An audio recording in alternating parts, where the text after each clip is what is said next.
Okay, now that you have an... okay, now that...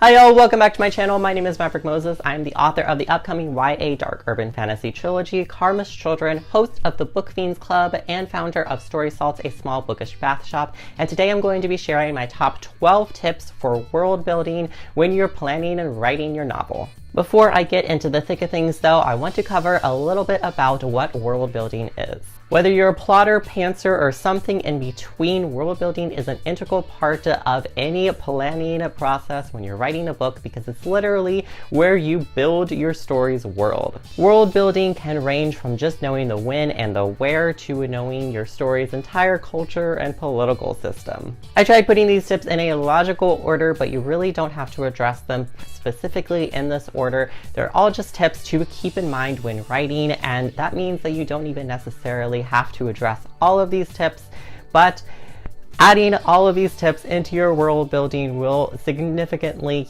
enhance your story. Tip number 1, world building isn't just for fantasy. The need for world building is largely associated with fantasy books in particular, but you need world building for just about every genre. If your story takes place in the real world, but you're making up the setting, you're gonna want to world build that new fictional town, city, country, whatever. And even if you want the story to take place in a real-life city, you still have to world build, but instead of starting from scratch, you're going to be researching all of the different elements of that region or city or country or whatever you're writing about, and make sure that it is as correct and accurate as possible, because chances are you're going to have a reader who lives in that area, and if they catch something that is not real, they're gonna notice. Tip number 2, find your influences.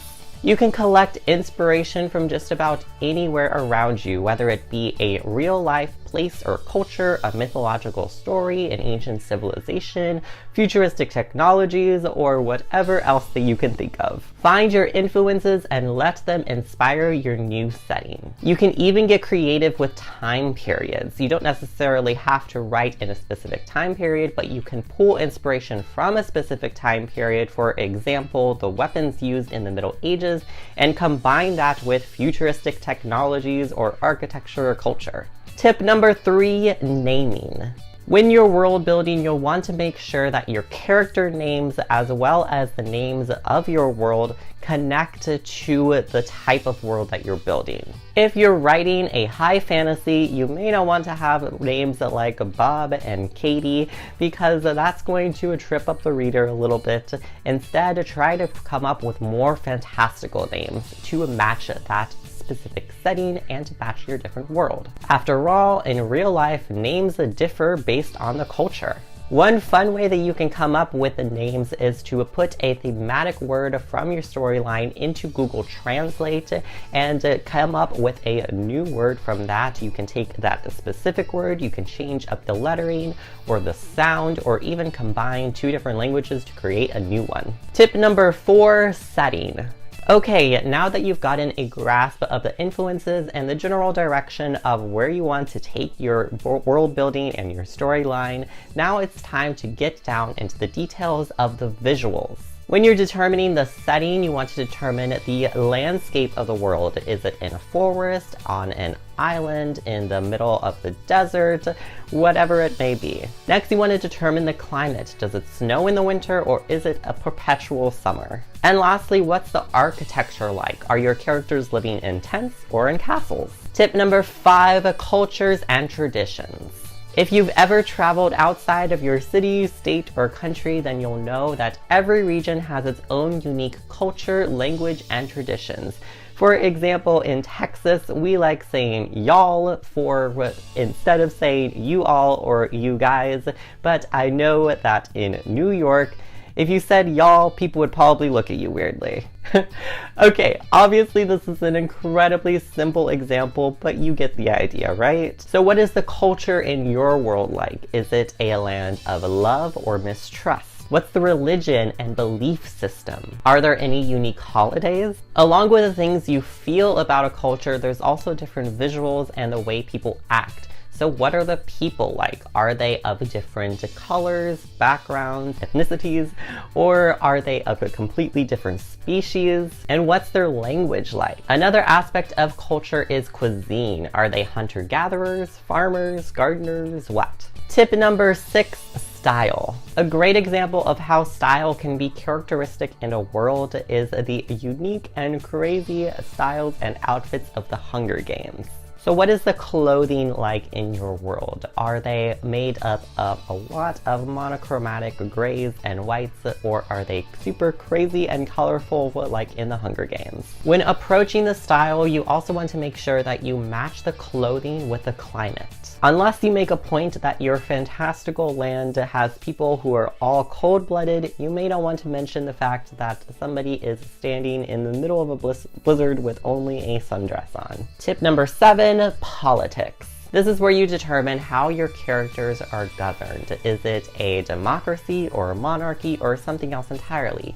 What are the foreign relations like? Are there different cities and countries surrounding your world, or do they think that they're the only people on the planet? Knowing the political systems of your world may not be as important to your storyline as it is in, say, Divergent, but it can definitely still add a lot to your storyline in order to help you connect more with the characters as you're writing. Tip number 8, invoke the senses.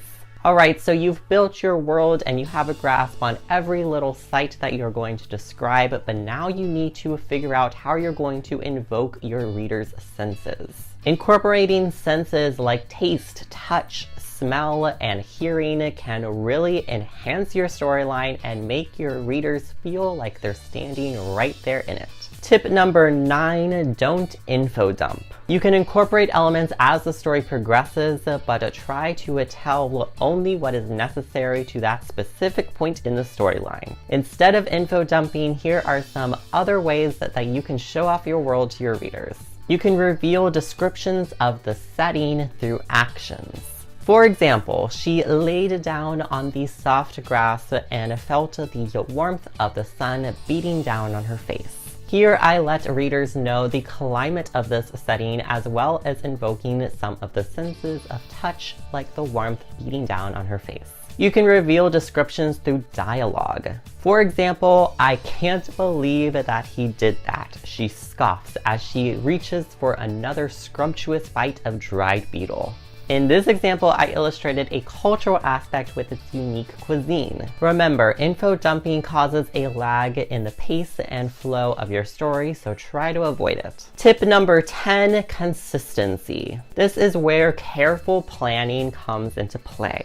If the world is set on a tropical island, you may not want to let your character reminisce on her first snowball fight. You want to make sure that you remain consistent throughout the storyline so that your readers don't get confused. Drawing things on a map, even if it's really rudimentary, can even help with this, especially if you're trying to keep the layout of your setting consistent. Tip number 11, don't be repetitive. When a reader sees that the story is taking place on Mars, they don't need to be seeing that one specific fact over and over and over again. Instead, try to build up all the details of this world instead of just the overall fact that they're on Mars. As you go along, highlight the world elements that you've already incorporated into a separate document. That way you can keep track of everything that you've already mentioned and keep track of what you still need to mention about your world throughout the writing process. And last but definitely not least, tip number 12, not everything has to be mentioned. When you're world building, you'll want to plan as many details and aspects of your world as possible, but this doesn't necessarily mean that you'll be using all of that information in the book. Only include things that are relevant to the characters and the storyline to keep yourself from getting the book super cluttered by world building. You may have the entire economic and political system for your culture, but if they don't affect your characters in any way, then you don't need to go into detail with it. Now, this doesn't mean don't plan these things, it just means be a little bit smart about it. Sometimes just having an overall understanding of all of these different intricacies of your world can really help you connect with your characters in writing your story. I hope you enjoyed this video and found some of these world building tips helpful. If you'd like to go ahead and give this video a big thumbs up and let me know in the comments below something very unique about your world. I would love to hear it, and feel free to ask any further questions about world building that you have, and I'll definitely answer them in the comments. Please hit that subscribe button and help support my channel. I'd really appreciate it, and be sure to follow me on Instagram for more on my TBR list, my writing, and see some cool aesthetically pleasing bookstagram photos. Then go friend me on Goodreads so we can connect more on our mutual love of books. Thanks so much for watching, and I'll see y'all next time. Bye!